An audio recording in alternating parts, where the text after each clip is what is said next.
Welcome to the deep dive. Today we're tackling a really critical area, ruptured abdominal aortic aneurysms, or RAAA. Right. We've got a detailed chapter as our source, and it's packed with essential knowledge about this really serious condition. Right. We're talking about when the aorta, the main blood vessel in your abdomen, develops a weak spot, an aneurysm, and then that weak spot bursts. Okay. What's striking is how fragile these aneurysmal walls can actually become, significantly weaker than a normal aorta. Wow. Think of it like the difference between a worn-out hose and a brand new one. Okay, so this weakened wall just can't handle the pressure, and the stakes are incredibly high when that happens, aren't they? Oh, absolutely. We're looking at a much, much greater risk of death compared to, say, a planned repair. Exactly. The danger is significantly amplified when a rupture occurs. Okay. But the good news, if you can call it that, is that we've actually seen a real decline in how often this happens. Yeah, in North America and Europe recently. Data shows a pretty dramatic drop in deaths from RAA in the U.S. over the last couple of decades. Right. It suggests we're, making some progress in tackling this. That's a really positive trend. It kind of makes you wonder what's driving that decline. Before we dig into that, it's worth remembering that the first successful repair of a ruptured aorta was quite a while ago, wasn't it, 1953? That's right, 1953. And survival rates back then were, well, much lower than what we see today. Surviving a ruptured aneurysm was much less common. Right.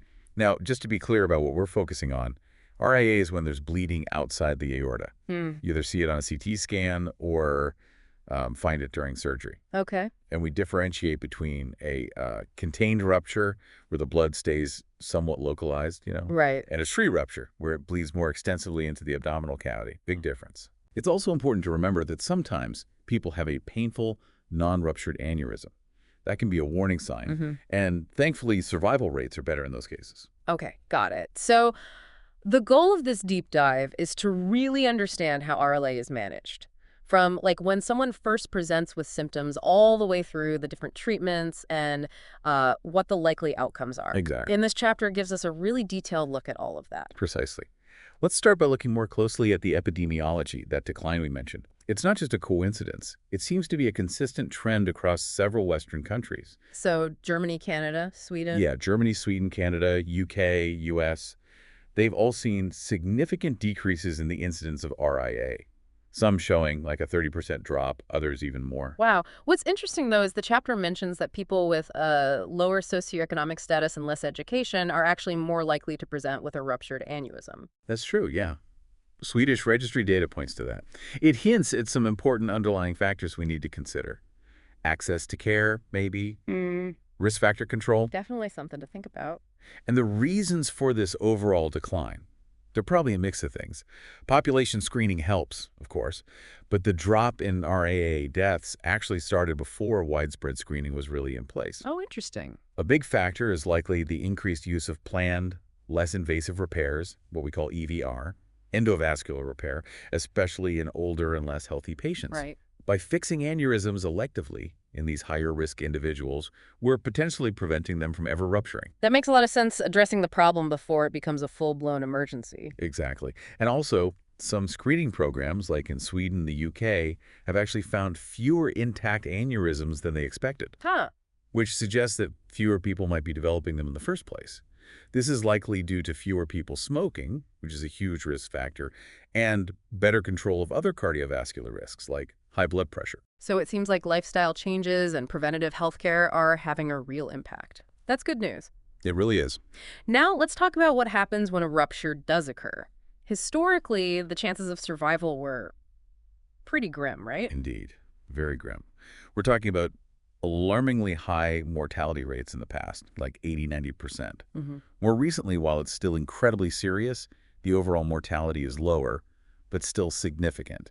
Maybe closer to 75% in some recent reports, but that includes people who don't even get offered repair. Still very high. Very high.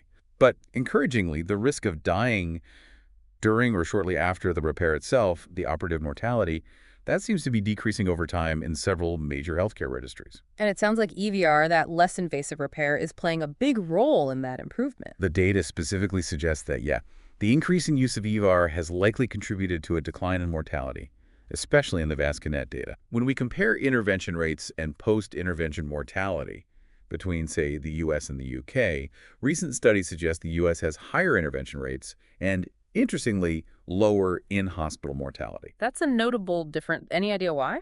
It's likely complex, maybe differences in patient selection, treatment protocols, postoperative care. It's hard to pin down one single reason. Sure. What we do know is that when someone dies after RAAA repair, it's often due to really serious complications. Things like heart attack, bowel damage, colon ischemia, kidney failure, or multiple organ failure, MOF. And multiple organ failure sounds particularly devastating. What's the underlying process there? Well, there's this theory called the two-hit hypothesis. Okay. The first hit is the initial shock, the body-wide lack of oxygen and blood flow caused by the massive bleeding from the rupture, hemorrhagic shock. Right. The second hit is the further reduction in blood flow, particularly to the lower body, that can happen during the surgical repair itself, clamping the aorta, for instance, followed by the damage that occurs when blood flow is restored. That's reperfusion injury. Ah, okay. This combination, this double whammy, can trigger a whole cascade of inflammatory events leading to multiple organ failure. And that's where EVAR might have an advantage. Potentially, yes. One of the theoretical advantages of ER, when it's suitable anatomically, is that it might minimize this second hit by avoiding or reducing the need for prolonged clamping of the aorta. Less ischemic insult. Okay, that makes sense. So moving from this overview to what's actually happening inside the aorta when it ruptures, can you walk us through the pathophysiology? Sure. Basically, rupture happens when the weakened aortic wall simply can't withstand the pressure of the blood inside anymore. As we said, these aneurysmal walls are inherently weaker, significantly so. Like that worn-out hose analogy. Exactly. There's a principle called Laplace's law that gives us a basic idea.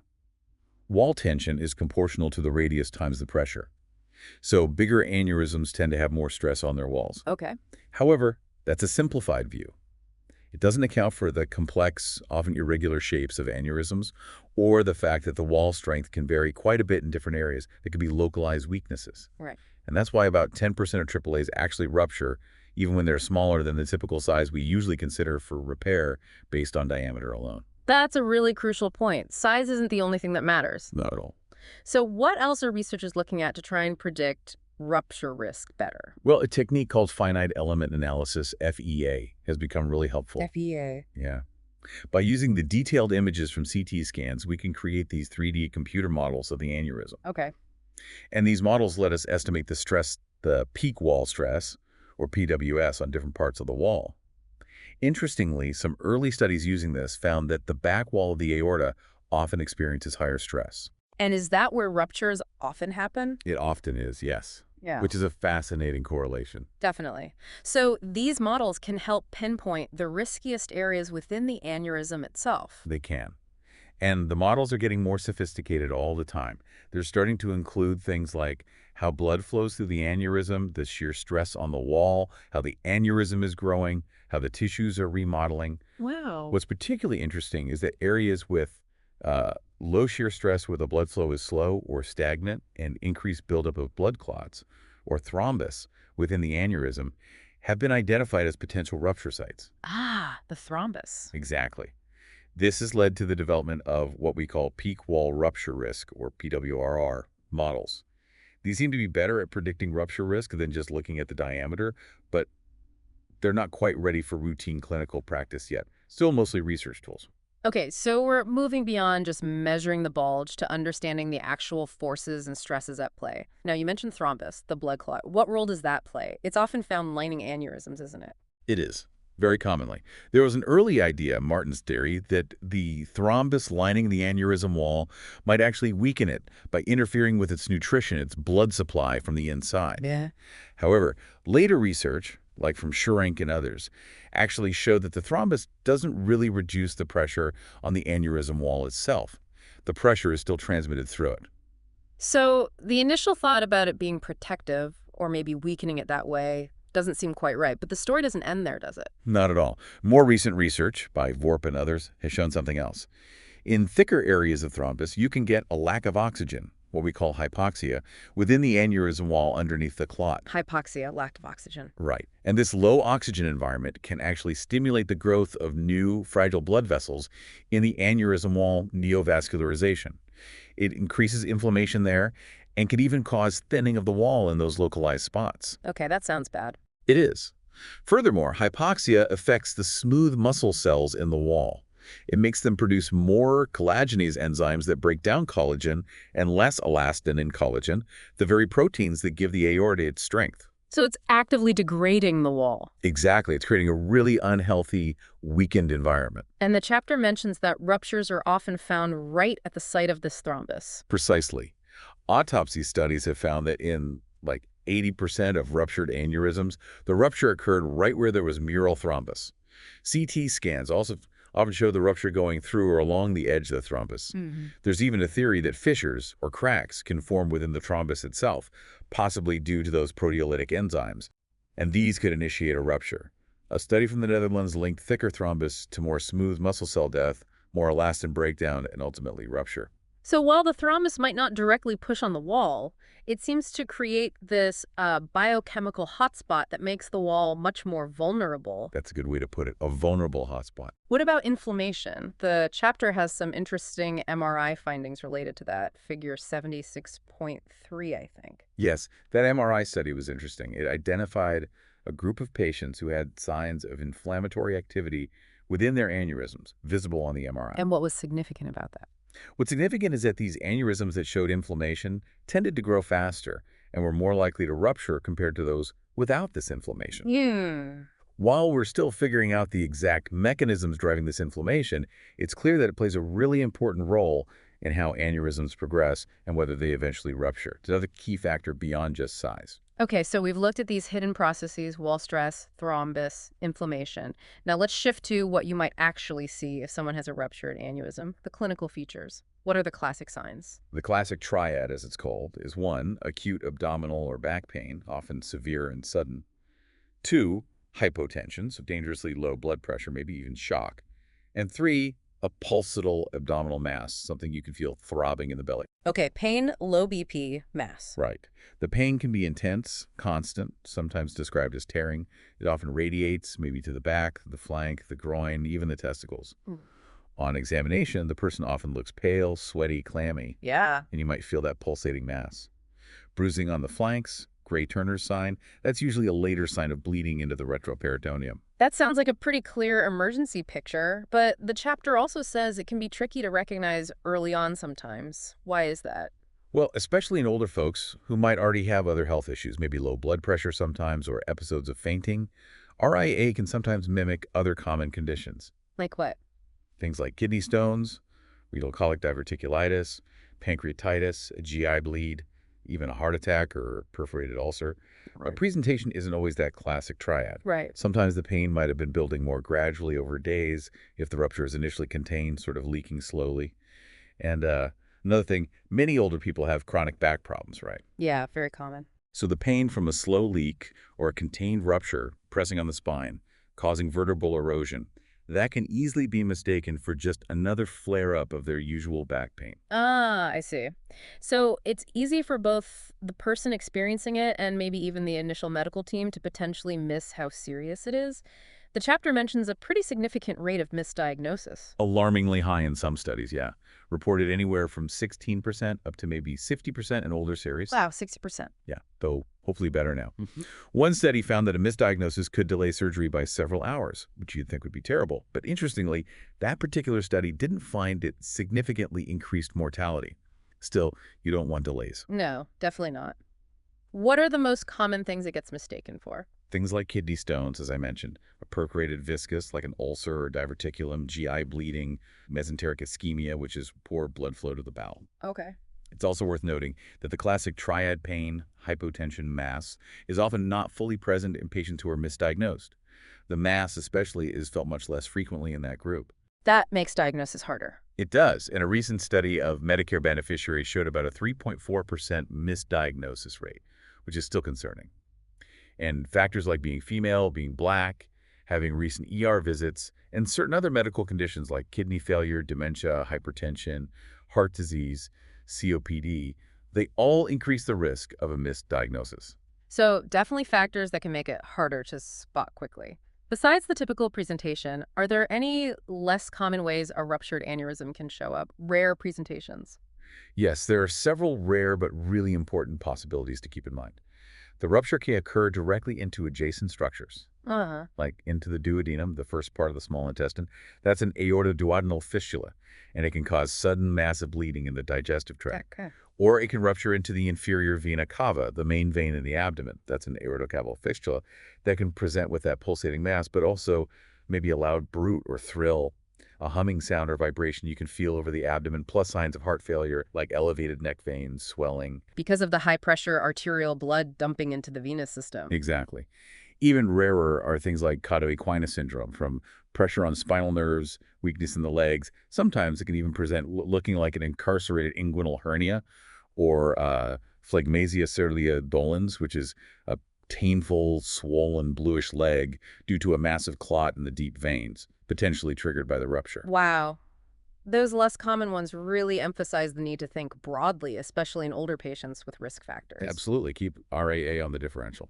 So once RAA is suspected, what's the diagnostic process? How do you confirm it? Well, historically, plain x-rays of the abdomen might sometimes have offered clues, maybe showing an enlarged calcified aorta in about 65% of cases, or loss of the psoas muscle shadow due to bleeding in about 75%.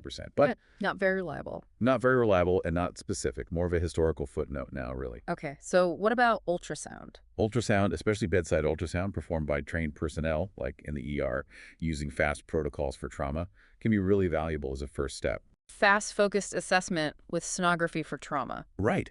Even outside of trauma, if RIAA is suspected, ultrasound is pretty good high sensitivity and specificity for just identifying if an AAA is present. Okay, so it can confirm there's an aneurysm. Yes, but, and this is key, it's not accurate enough to reliably exclude a rupture. It might show signs consistent with rupture, like free fluid or a retroperitoneal hematoma, but only in about half of the actual confirmed rupture cases. So ultrasound can raise a strong suspicion, maybe confirm the presence of an aneurysm, but isn't definitive for confirming the rupture itself. Exactly. Which brings us to CT. Computed tomography, that's the gold standard. Absolutely. CT is the most accurate method we have for diagnosing RAA. A non-contrast CT can show the retroperitoneal hemorrhage, the bleeding behind the abdominal lining. Yeah. But a contrast-enhanced CT is really ideal, especially if you're considering EVAR, because it gives you that detailed roadmap of the anatomy, the neck of the aneurysm, the iliac arteries, everything you need for planning. You need that detail for the stent graft placement. Precisely. You have to get the timing of the contrast injection right, use protocols to minimize the dose but maximize the information. And patients suspected of RAA going for CT need really close monitoring, obviously, in case they deteriorate suddenly. Sure. And how accurate is CT? Very accurate. You define RAA as finding retroperitoneal blood adjacent to an existing AAA. CT has sensitivity around 77% and specificity near 100%. It's very good. That's pretty definitive, but there's always that question of time, right? Especially when someone is so critically ill. Is there always time to get a CT scan? Seems like it could delay getting to the OR. That's a really important practical question. Studies have looked at this. The median time from symptom onset to death without any intervention is estimated to be around 16 hours. 16 hours. Okay. And importantly, only about 13% of patients die within the first 2 hours of hospital admission. So for most patients, there actually is a window of time to get diagnostic imaging. Furthermore, studies haven't shown that rushing to intervention in less than 90 minutes necessarily improves mortality for those who are offered repair.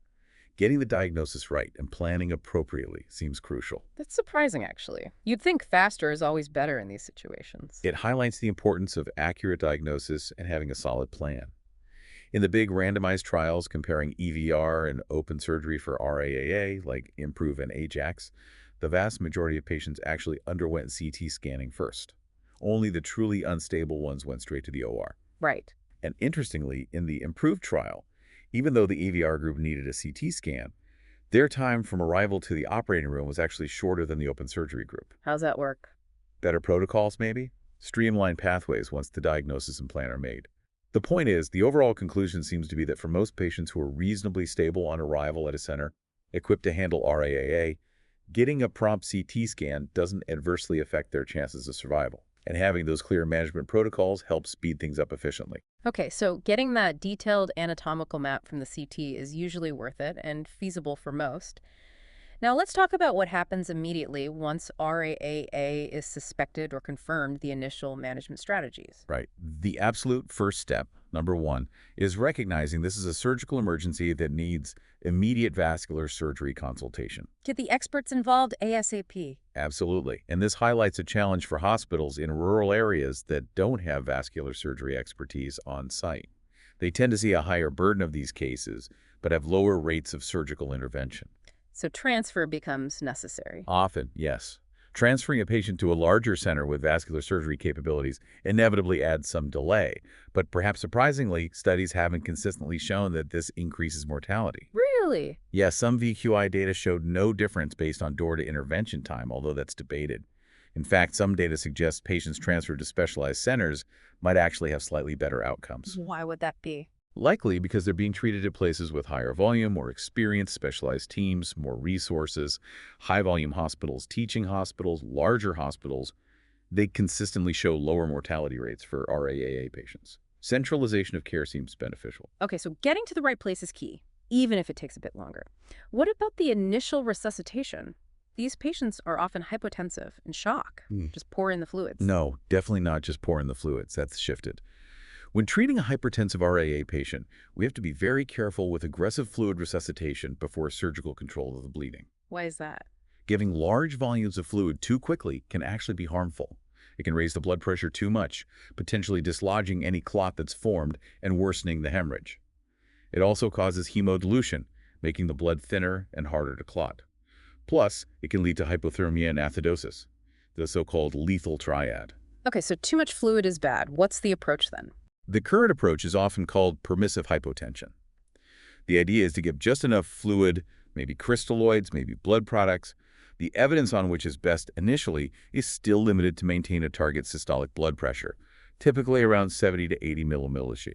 Just enough to keep vital organs perfused? Exactly. Just enough to maintain consciousness, minimize critical organ ischemia, prevent dangerous EKG changes like ST depression, but not so much that we blow off the clot and worsen the bleeding before the surgeons can clamp the aorta. Studies, including the IMPROVE trial, have shown that aggressive volume resuscitation before aortic control is linked to higher mortality. So a cautious, targeted fluid approach initially. Now, the chapter mentions a protocol-based approach in the ER. What does that typically involve? Success hinges on the emergency department staff, recognizing the possibility of RAA early and notifying the vascular surgeon or team immediately, like having a specific RAA protocol. Right. ER bedside ultrasound can quickly identify if there's an aneurysm and maybe signs of bleeding. But as we said, CT is usually crucial for assessing the detailed anatomy, the aortic neck, the iliac arteries, which dictates the treatment options. EVAR versus open. Exactly. Unstable patients might bypass CT and go straight to the OR, often for placement of an aortic occlusion balloon to get rapid control. But if EVAR is being considered, you absolutely need that preoperative contrast CT. And the feasibility of EVAR depends on? Several things. The patient's specific anatomy is number one, then availability of the specialized staff and equipment 24/7. The patient's hemodynamic stability, can they tolerate the steps needed for EVAR, and the team's ability to manage unexpected scenarios like needing to convert to open surgery. But again, early ED awareness and rapid notification are paramount. Figure 76.5 shows a typical protocol flow. Okay. And you mentioned anatomy as key for EVAR suitability. What makes an aorta suitable or unsuitable in a rupture scenario?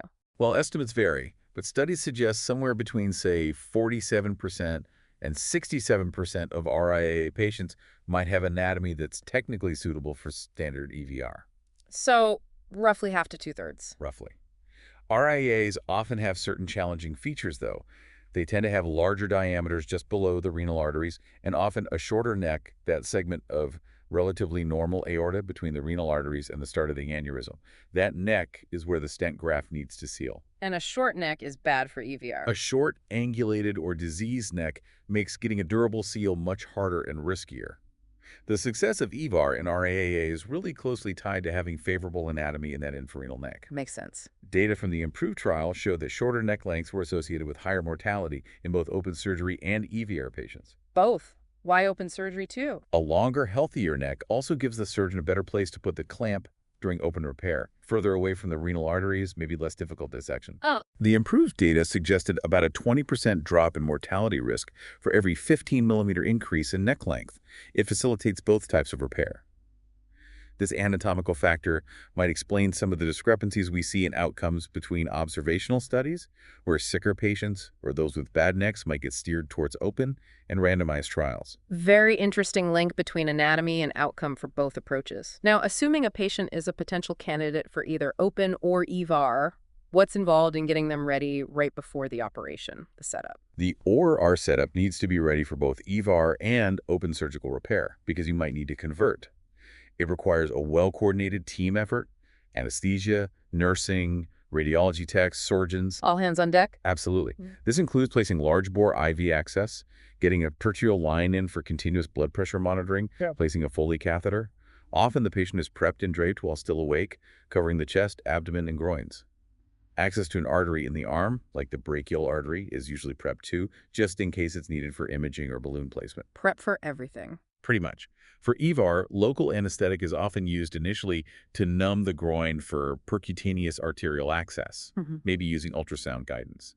Then the main procedure, whether EVAR or open, proceeds using anesthetic agents chosen to have minimal effects on blood pressure, which is obviously critical in these unstable patients.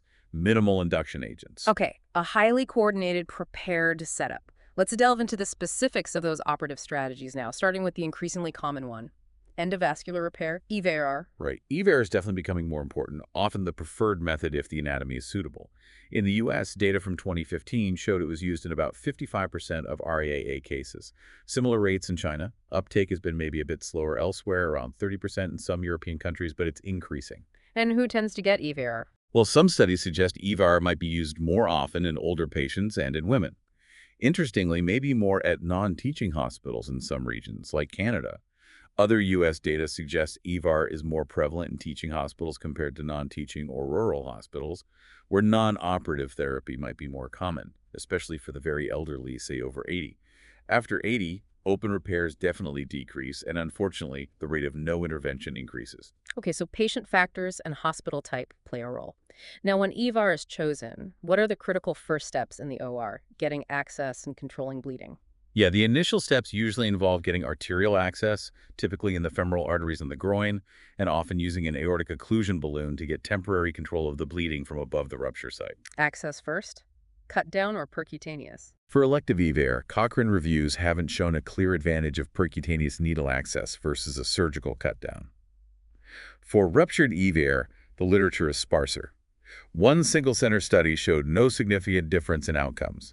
Often it's percutaneous if possible, maybe guided by ultrasound, especially if pulses are weak. Okay, then the balloon. Once access is gained, usually under local anesthesia, a stiff wire is advanced up the aorta and a large sheath is placed over it. The sheath tip is positioned above the renal arteries, usually.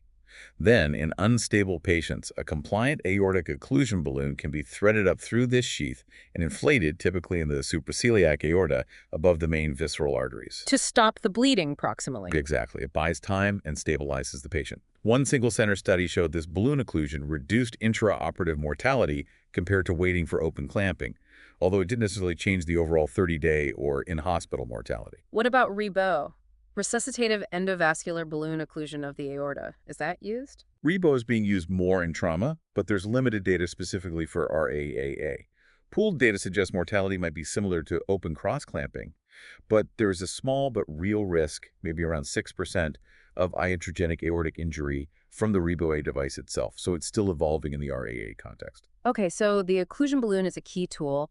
What about anesthesia choice for EVA in rupture? You mentioned local. Yes, interestingly, using local anesthesia with conscious sedation, or LACS, can be beneficial in hemodynamically unstable patients.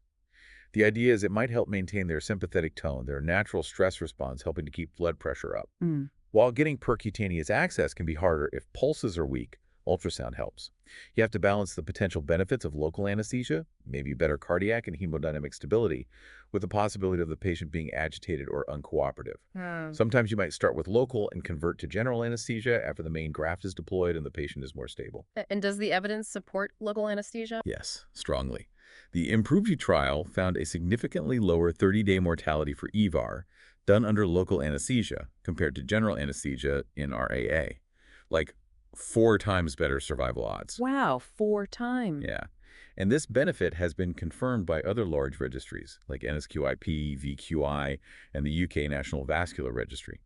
The benefit might be smaller, but still seems present even in older 75 or unstable patients. That's a really compelling finding. Now, what about the type of stent graft used? Does it matter if it's bifurcated versus an aortoiliac or AUI device? The choice really depends mainly on the patient's specific aortoiliac morphology, their anatomy. There's no strong evidence that one manufacturer's graft is superior to another in the RAAA setting. When would you use an AUI graft? An AUI graft, where the main graft goes down one iliac artery, and then you do a surgical femoral bypass to connect it to the other leg, can be advantageous if accessing the contralateral gate of a bifurcated graft is expected to be difficult, maybe due to tortuosity or blockage, or if there is significant occlusive disease or twisting in one iliac artery. It can sometimes be faster. Makes sense. Any downsides? Well, with any approach, it's generally recommended to try and maintain blood flow to at least one internal iliac artery if possible to reduce the risk of pelvic ischemia. Outcomes for AUI grafts in RAAA seem to be pretty similar to those with bifurcated grafts. Maybe modular bifurcated grafts are preferred for more stable patients where time isn't quite as critical. So it's a tailored approach based on anatomy and stability. What happens if EVA is attempted, but it just doesn't work out? Maybe the graft won't seal or there's another problem. Is converting to open repair common? It's not common, but it definitely happens and needs to be planned for. The IMPROVE trial reported a conversion rate from intended EVA to open repair of about 2.7%. Okay, relatively low. Yeah. If conversion becomes necessary, that aortic occlusion balloon, if it's already in place, is invaluable for maintaining hemodynamic stability during the transition to the open procedure. Good point. And the open approach needs to be tailored if a stent graft is already be partially or fully deployed. If there's a type IA endoleak, a leak at the top seal, the surgeon might even leave the top part of the stent graft in place and sew the open surgical graft to it to avoid damaging the aorta trying to remove it. For type IB leak at the bottom, a new open graft limb can often be sewn onto the existing stent graft limb. You adapt. Right. Adaptability is key. So even when EVR is the plan, the team must be ready for open. Let's discuss open surgical repair, or OSR, as the primary strategy. What are the main ways surgeons get access to the aorta? The two main surgical incisions are the transperitoneal approach and the retroperitoneal approach. Transperitoneal, through the belly. Right. Usually midline incision down the abdomen. This gives wide exposure, allowing rapid control of the aorta at various levels: supraceliac, above the main abdominal arteries; suprarenal, above the kidney arteries; or infrarenal, below the kidney arteries; and also good access to the iliac arteries distally, or even the femoral arteries if needed. Where do they usually clamp? Depends on the situation. Supraceliac clamping provides the best control for massive hemorrhage, but it cuts off blood flow to the gut and kidneys, which carries risks. Sometimes they start with a supraceliac clamp and then move it down to an infrarenal position once things are more controlled to minimize that visceral ischemia time. Releasing a supraceliac clamp requires careful coordination with anesthesia to manage the potential drop in blood pressure. Right, the unclamping shock. Exactly. But sometimes supraceliac control is necessary, especially with uncontrolled bleeding or a difficult inflamed anatomy around the neck, to avoid injury during dissection. If the rupture extends very high up, sometimes a thoracoabdominal incision extending into the chest is needed. Okay. And the other main approach is retroperitoneal. Yes, the retroperitoneal approach.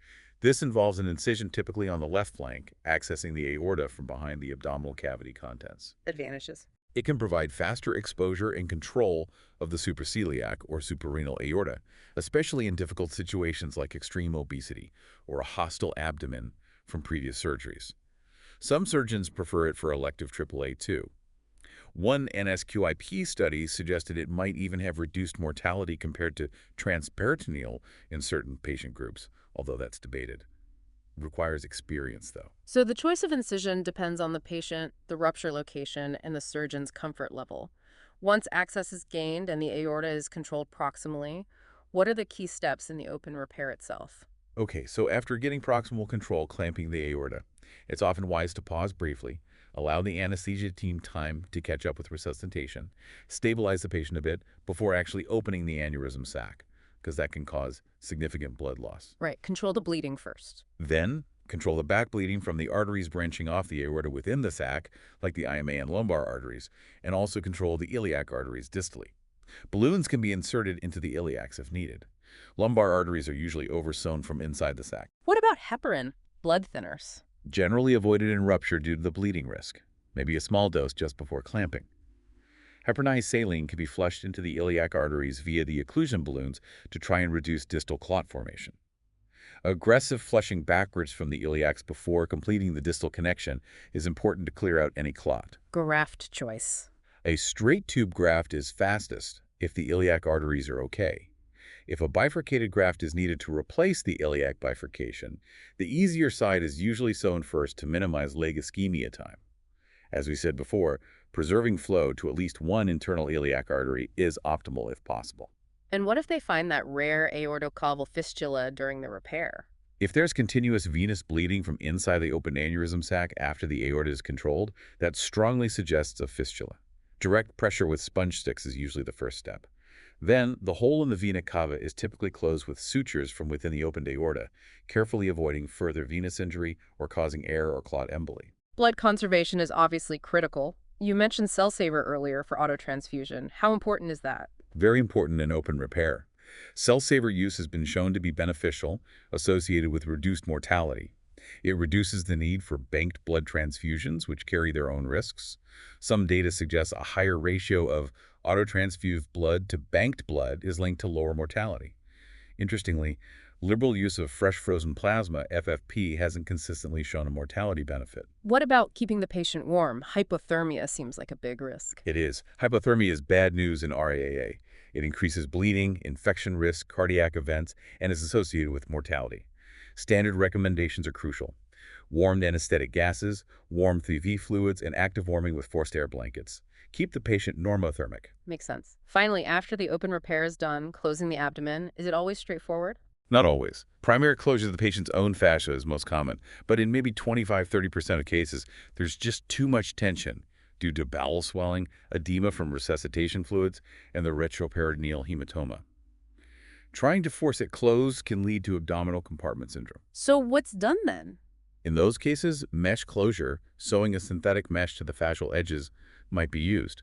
Some evidence suggests doing this early, rather than leaving the abdomen open for a later second look and delayed closure, might actually prevent ACS and reduce rates of MOF and mortality. Vacuum-assisted closure, VAC systems, are another option, offering potential advantages in achieving closure and reducing complications in selected patients. Okay, a lot of complex decisions during and immediately after open repair. Let's shift now to the potential complications that can arise after RAA repair, whether it was open or EVAR. What are some of the local issues? Sure. Locally, limb ischemia, lack of blood flow to the legs, can occur after either repair type, usually due to graft thrombosis or embolism. Needs rapid diagnosis and intervention, obviously. With EVAR specifically, access site complications in the groin like bleeding, hematoma, or thrombosis happen in maybe 7–10% of cases. Postoperative bleeding in general, often due to coagulopathy, occurs in maybe 12–14%. Managing that coagulopathy must be key. Absolutely. While we use traditional tests like PTNR and PTT, newer viscoelastic methods like TEG or ROTEM and point-of-care platelet assays are being used more. They give a faster, more complete picture of clotting function and might help guide blood product replacement more effectively in RAA, though more research is needed specifically in this context. One of the really worrying complications discussed earlier was colonic ischemia. Why is it so common and dangerous after RAA? It's potentially lethal, definitely more frequent after rupture than elective repair. The causes are multiple. Ligation of the inferior mesenteric artery, IMA, during open repair, occlusion of internal iliac arteries, reducing pelvic collateral flow, disruption of other small collateral vessels, debris embolizing downstream, episodes of hypotension reducing perfusion, and splanchnic vasoconstriction due to shock. So the colon is vulnerable from many angles. How often does it happen? Prospective studies using sigmoidoscopy after repair have shown pretty high rates. One showed ischemia in 38% after open repair, 23% after EVAR. It ranges in severity from just mucosal necrosis, grade 1, to full-thickness gangrene or perforation, grade 3. And diagnosis? Tricky. No reliable blood test. High index of suspicion is needed, and routine sigmoidoscopy within 24 hours is recommended by many centers. One analysis showed about 26% had grade the 3rd ischemia, and 10% had grade the 3rd among survivors at 24 hours. Only a small fraction of the milder cases progressed. But grade 3 carries a very high mortality, like 55%. What determines the severity? Degree and duration of hypotension, IMA patency, status of collateral supply. During open repair, surgeons carefully examine the bowel, maybe use Doppler, and consider reimplanting the IMA if needed. The incidence also varies by type of open repair, lowest with a 2 graft, highest with an aortobifemoral bypass. But it's definitely prevalent after EVAR too. Maybe 22% shows some ischemic changes on scope, 5% segmental necrosis. Okay, a major concern. Another one you mentioned was abdominal compartment syndrome, ACS, first described in RAA, right? That's correct. Still a common and very dangerous complication. It's defined by sustained intra-abdominal hypertension, usually measured via bladder pressure, say 020 millimil of Hg, coupled with new organ dysfunction or failure. The high pressure causes the organ problem. How is it managed? After open repair, as we discussed, the abdomen might be closed or left open mesh closed if pressure is high. Even if closed, progressive oozing, edema, and the hematoma can cause intra-abdominal pressure, IAP, to rise. Clinically, you see a tense, distended abdomen, worsening respiratory failure, high ventilator pressures, decreased cardiac output, oliguria, low urine output. And the treatment? If IAP gets too high, typically 25 mil-Hg, grade 3, with organ dysfunction, then decompressional laparotomy, surgically opening the abdomen, is recommended. Does it happen after EVAR too? Yes, ACS can occur after both OSR and EVAR. It's associated with factors like aortic occlusion balloon use, massive transfusion, coagulopathy, hemodynamic instability. One Swedish study reported similar incidents after OSR and EVAR, although more patients had an open abdomen prophylactically after OSR. ACS significantly impacts both 30-day and 1-year mortality. Prompt recognition and decompression are critical. There are even reports of proactive decompression after EVAR, like percutaneously draining blood or evacuating the hematoma, with some success. Spinal cord ischemia paralysis is another feared complication. How common is that in RAA? Thankfully rare, but devastating when it happens. Reported rates are maybe around 1.2% after OSR and variable after EVAR, maybe 0.5% up to 11.5% in some series, possibly linked to extensive iliac coverage. What causes it? Factors include interruption of pelvic blood supply, internal iliacs, collaterals, prolonged aortic cross-clamping or balloon occlusion time, pre- or intraoperative hypotension, and possibly embolization to spinal arteries. Any way to prevent it or treat it? Some protective strategies are suggested, like cerebrospinal fluid, CSF drainage in high-risk cases, though controversial in rupture, maintaining mean arterial pressure above 100 millimilli Hg, keeping hemoglobin 10 GDL, oxygen saturation 92%. Hyperbaric oxygen therapy has anecdotal evidence, but isn't standard. Okay, moving beyond local and regional issues, what about systemic complications affecting the whole body? Cardiac problems seem like a big one. Huge. Cardiac complications, myocardial infarction, MI, arrhythmias, cardiac arrest, congestive heart failure, CHF, significantly increase mortality. MI often happens due to the increased cardiac demand placed on patients who often have underlying coronary artery disease. See. Does CAD predict risk differently for OSR versus EVAR? Interestingly, some studies suggest pre-existing CAD increases MI-death risk after OSR, but maybe not significantly after EVAR. Cardiac arrest carries an extremely high mortality, 81–100%. MI occurs in maybe 37–42% after OSR, with mortality rates of 17–66% if it happens. Arrhythmias and CHF occur in about 20%, with around 40% mortality. One RCT looked at remote ischemic preconditioning, but didn't show an MI reduction. EVA hasn't consistently been shown to reduce overall cardiac complication rates compared to OSR in some analyses, though intuitively it might seem less stressful. What about troponin levels? Postoperative troponin elevation is common, seen in up to 55% of patients, and it is associated with higher rates of CHF, cardiogenic shock, and in-hospital mortality. Even just an elevated troponin level without a clear MI is linked to increased mortality. It's a marker of cardiac stress or injury. Respiratory problems must also be common after such major trauma and surgery. Yes, respiratory failure, pneumonia, and other pulmonary complications occur in maybe 36–41% after OSR and are predicted by pre-existing COPD. Large fluid and blood volumes, long clamp times, and COPD all predispose to lung issues. Does EVAR help here? Yes, this seems to be one area where EVAR offers a significant advantage. Studies consistently show EVAR reduces postoperative lung dysfunction with lower rates of pneumonia, respiratory complications, and need for tracheostomy compared to OSR. Okay. And kidney dysfunction, you mentioned it earlier as predicting mortality. Definitely. Acute kidney injury, AKI, or renal dysfunction is a major predictor of mortality after RAAA.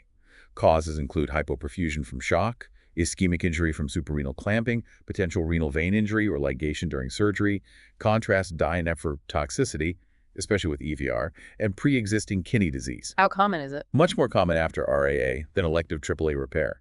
Incidence rates of 26–45% are reported after RAAA. Hmm. For those unfortunate enough to require dialysis, 11 to 40% in some series, mortality is extremely high, 76–89%. Risk factors. Suprarenal clamping, longer clamp times, pre-existing renal insufficiency, shock, older age. And EVR versus OSR.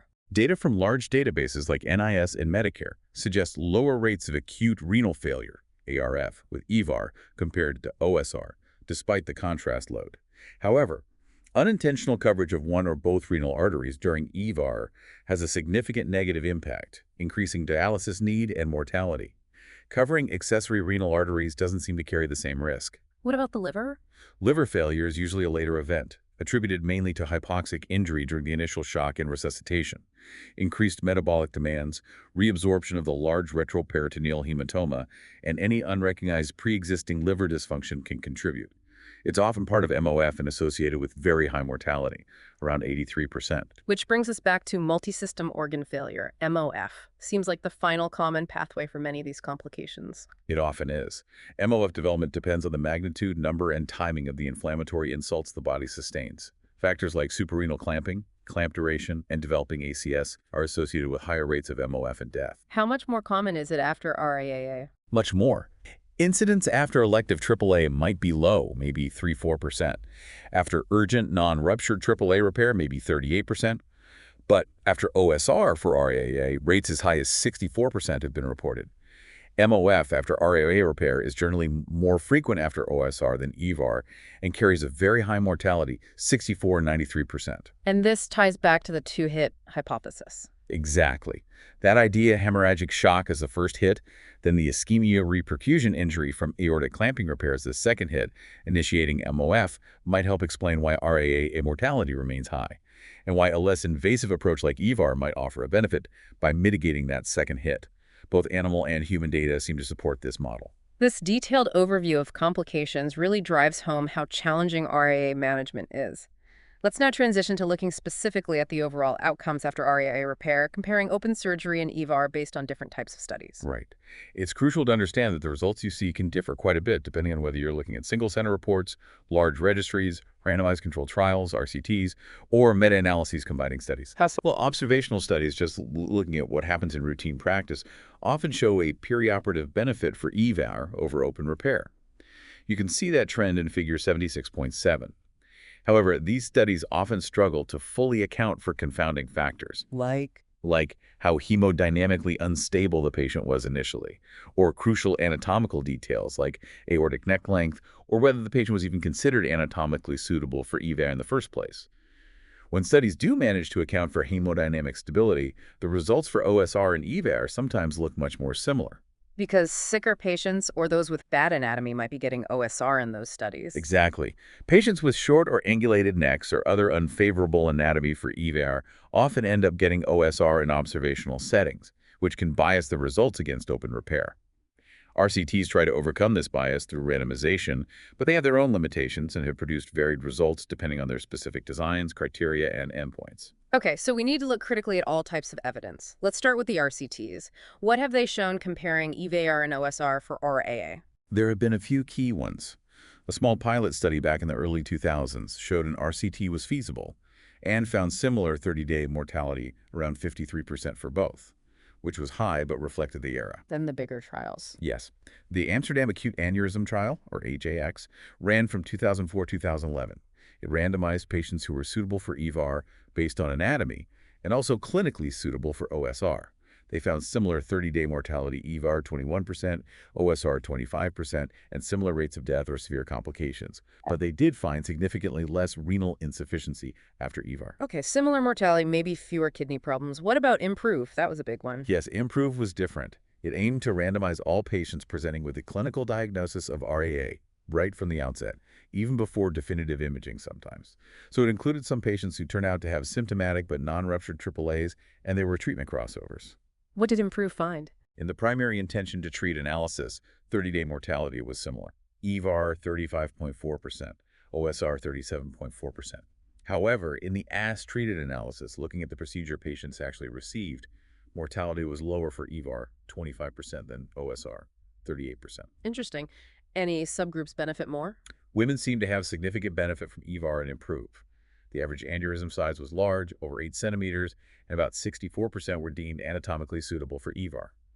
The benefit didn't seem to depend on age or baseline risk score.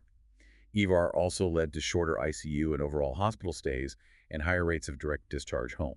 Costs at 30 days weren't different, but EVAR was found to be more cost-effective with better quality-adjusted life years, QEL-wise. At 3 years, you can see that in figure 76.10. What about longer-term mortality in IMPROVE? No significant difference in overall 3-year mortality between the randomized groups. However, there was a trend suggesting lower all-cause mortality for EVAR starting from 3 months out to 3 years. And remember that finding about neck length being inversely associated with mortality for both groups. Yeah, longer neck, better outcome. And also, higher systolic blood pressure on admission improved survival odds, and local anesthesia improved survival odds fourfold in IMPROVE. Wow. Any other key RCTs? The ECAR trial randomized patients who were more stable, systolic BP 80 mmHg, after CT confirmation and EVAR suitability. It found no difference in 30-day or 1-year mortality. But EVAR did show benefits like lower respiratory support time, fewer pulmonary complications, fewer blood transfusions, and shorter ICU stays. So the RCTs give a somewhat mixed picture on mortality, especially long-term, but often show other short-term benefits for EVAR, like fewer complications and shorter stays. That's a fair summary. When the results of the RCTs reporting 1-year mortality were pooled in meta-analyses, there was no statistically significant difference found between EVAR and open repair. Data on reinterventions was hard to combine. Analyzing just the EVAR-suitable patients from IMPROVE didn't change the pooled mortality result. The consistent benefits seen for EVAR in these meta-analyses were shorter length of stay, fewer pulmonary and renal complications, and potentially lower costs. A Cochrane meta-analysis of all 4 trials reached similar conclusions regarding no difference in 30-day mortality. Long-term outcomes couldn't really be assessed robustly from the combined RCT data. What if you combine RCTs and observational studies? One large meta-analysis did that, including over 260,000 patients. It did suggest a significant short-term survival benefit for EVAR. However, it also found significant heterogeneity between studies and a high likelihood of publication bias, meaning studies with positive results might be more likely to get published. So caution is needed there too. Right. Always need to consider the limitations. What about the large observational studies on their own? What patterns do they show in real-world practice? Several large national database studies provide insights. While some older studies from Sweden and Japan didn't show a clear mortality benefit for EVAR, they often noted morbidity benefits. A large U.S. Medicare study from 2001-2008 did show lower mortality and complications for EVAR, shorter hospital stays, higher discharge to home rates, and even a significant long-term survival benefit extending several years. So U.S. data seemed more favorable to EVAR. Generally, yes. Other U.S. databases like NIS and VQI have largely confirmed lower short-term mortality, around 50% lower sometimes, for EVAR compared to OSR. A Canadian study covering 2003-2016 found a significant early EVAR benefit, about 50% lower mortality hazard within 30 days, but no significant difference after that first month, as shown in figure 76.8. VQI data also show REVAR mortality improving over time, but OSR mortality hadn't improved as much in their registry. Any interesting international comparisons? One study compared UK and US data. It found higher EVAR mortality in the UK cohort, but overall post-intervention mortality was similar between the countries. UK survivors had longer hospital stays but more home discharges. Teaching hospitals had lower mortality in both countries. Non-operative therapy was more common on weekends and in non-teaching UK hospitals.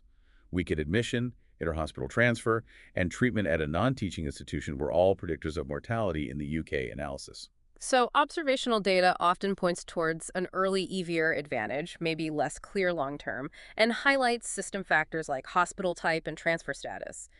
Are there specific things before surgery that predict who will do poorly regardless of repair type? Yes, researchers tried to develop scoring systems based on preoperative factors like the Hardman score, Glasgow aneurysm score, VSGNE score, even newer ones using machine learning. But none are accurate enough to reliably deny repair to someone. They're more for informing consent and risk discussion. What factors consistently pop up as bad signs for survival after OSR?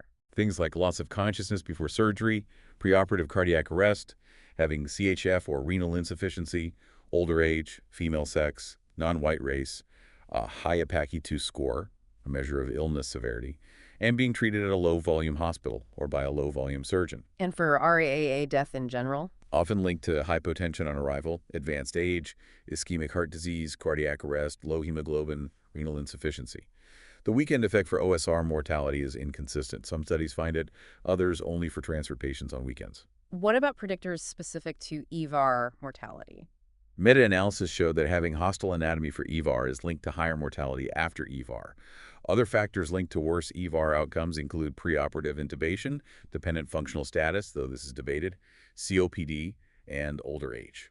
The VSG&E score identified age 76, pre-op cardiac arrest, loss of consciousness, and needing a suprarenal clamp in open cases as key mortality predictors. Artificial neural networks show promise for real-time prediction but aren't standard yet. It sounds like a complex mix of patient health, anatomy, and maybe even system factors. What about the specific effects of age and sex? You mentioned women earlier. Yes, studies from Sweden, the US, and Japan suggest that octogenarians can have similar mortality rates after RAA repair compared to younger patients, and importantly, EVAR seems to offer a significant survival advantage in this older group. Meta-analysis confirms similar perioperative mortality between octogenarians and younger patients and a significant risk reduction with EVAR in octogenarians. So age alone shouldn't preclude repair, especially EVAR. Exactly. Now, women with RAA present a concerning picture. They tend to be older when they rupture, often have smaller AAAs at rupture, are less likely to be offered repair, and have higher mortality than men. They're also less likely to receive EVAR, despite evidence like from IMPROVE suggesting they might derive a mortality benefit from it at 1 and 3 years. That's troubling. Any reasons why? Complex. One VQI study showed female sex was linked to higher 30-day mortality for both EVAR and OSR, and women also had longer door-to-intervention times. Maybe anatomical differences, delays in diagnosis, biases in treatment decisions. It needs more research. What about hospital volume? You mentioned centralization. There seems to be an inverse relationship between hospital aortic repair volume and perioperative mortality after open RAA repair. Higher volume, better outcomes for OSR. But that link hasn't been consistently shown for EVAR or for specific complex OSR techniques like supraceliac clamping. So while centralization seems logical, the exact volume threshold and whether it applies equally to EVAR is still unclear. Okay. After the repair is done, looking back, what factors can surgeons use to estimate prognosis? Postoperative predictors. Yeah, surgeons can review key intra- and postoperative variables. One Canadian study of OSR survivors found early survival was predicted by things like where the aortic clamp was placed, suffering an MI, developing respiratory failure or kidney damage, and coagulopathy. Needing dialysis had a major negative impact. Having 2 or more major complications significantly worsen mortality. A prolonged ICU stay is also linked to reduced 90-day and 1-year survival. For EVAR patients, needing a subsequent laparotomy and open abdominal surgery is a very bad sign, increasing 30-day mortality 6-fold. What about predictors of late survival years down the line? Interestingly, late survival after OSR for RAAA isn't dramatically different from elective OSR at 5 years, maybe around 55% versus 70%. Factors linked to late mortality include things like low urine output during the initial surgery, respiratory failure, and MI. A VA study identified age, overall illness severity, patient complexity, having had a rupture versus elective, and graft complications as independent predictors. A UK study highlighted distance from hospital, operative duration, MOF, and creatinine levels. 5-year survival rates range generally from about 38% to 50% in various reports. What do people usually die from late after RAA repair? Most common causes are cardiovascular disease, around 35%, and cancer, around 29%, similar to other elderly vascular patients. The biggest drop in survival happens early on due to the rupture event itself, as shown in figure 76.9. Do long-term analyses show an EVAR survival advantage? It's mixed. Long-term analyses show increasing EVAR use over time. After adjusting for other factors, EVAR hasn't consistently shown an independent lower long-term mortality in all studies, but it has been associated with improved survival in some large database analyses. The primary predictors of 1- and 5-year mortality seem to be patient comorbidities present before the rupture, like needing home oxygen, being on dialysis, having cerebrovascular disease, poor heart function, and indicators of shock severity on admission, like low BP, loss of consciousness, cardiac arrest. Makes sense. Baseline health matters most long-term. What about needing more procedures later on? Are late reinterventions common after RAAA repair? The IMPROVE trial gives some insight. They found about a 28% rate of aneurysm-related reintervention at 3 years, with most occurring in the first 3 months. What were those early reinterventions for? Often for complications like bowel ischemia or limb ischemia. Later reinterventions were more commonly related to the endograft itself, things like endoleaks or migration of the graft. And can aneurysms rupture again after EVAR? Unfortunately, yes. Current stent grafts aren't completely foolproof in preventing late rupture after EVAR, whether it was done electively or for rupture initially. This underscores a critical need for careful, long-term imaging follow-up after EVAR. How often does that happen after RAA, EVAR? Meta-analysis suggests the rate of late repeat RAA after EVAR for rupture is similar to the rate after elective EVAR, maybe around 1.4% over a couple of years. The most common cause is usually a type 1 endoleak, a persistent leak at the top or bottom seal. Interestingly, in about half of those who did re-rupture after EVAR, further intervention to fix the underlying problem was performed. Okay, so lifelong surveillance is key after EVAR. Finally, considering everything, the trauma, the major surgery, the complications, what can you tell us about quality of life for those who survive RAA? That's a really important question. Overall, studies that have looked at quality of life, QL, using standard questionnaires like the SF-36, have generally found that it's reasonably favorable compared to age and sex-matched people in the general population. Really? Even after such a major event? Yes. Hospital survivors reported having about 8.5 quality-adjusted life years remaining, on average. While they might have lower scores specifically on physical functioning, their overall QL seems relatively preserved.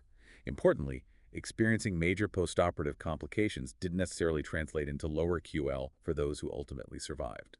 What about EVAR versus OSR for quality of life? The IMPROVE trial looked at this using utility scores.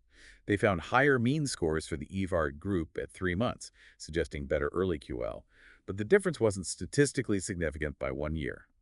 However, when combining costs and QLO, EVAR for RAAA was considered to deliver the best quality for the lowest costs. Figure 76.7, the faster recovery often seen with EVAR likely explains those early QL differences. So the takeaway is that surviving RAAA doesn't mean a poor quality of life necessarily? Exactly.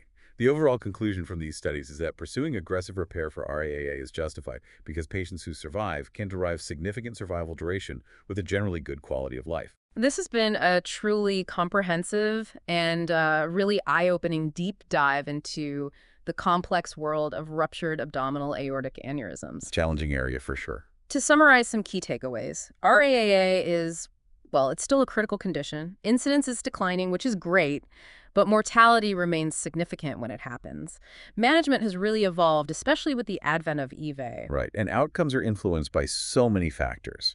Patient characteristics, their underlying health, the specific anatomy of the aneurysm, the treatment approach chosen, hospital resources. It's multifactorial. Both EVA and open repair clearly have important roles, with EVA often showing those early benefits in morbidity, length of stay, and potentially in certain patient groups or under certain conditions like local anesthesia. Absolutely. It underscores the complexity of managing RAA and how vital prompt, accurate diagnosis and appropriate, often individualized treatment strategies are. And as our discussion highlighted, our understanding continues to evolve. Ongoing research into things like the pathophysiology, that two-hit hypothesis, the long-term impact of different treatments on survival and quality of life, it's all advancing. Which leads to a thought-provoking question for you, our listener. Given this evolving landscape of RAAA treatment, how might we increasingly use more personalized approaches, really leveraging detailed risk stratification, precise anatomical assessment, maybe even biomarkers to further improve patient outcomes in the years to come? How do we tailor care even better? That's definitely something to mull over as we wrap up. For those of you who want to explore every nuance and delve into the data we've discussed, we highly recommend checking out the detailed chapter we've been referencing. It's a fantastic resource. Thank you for joining us on the deep dive.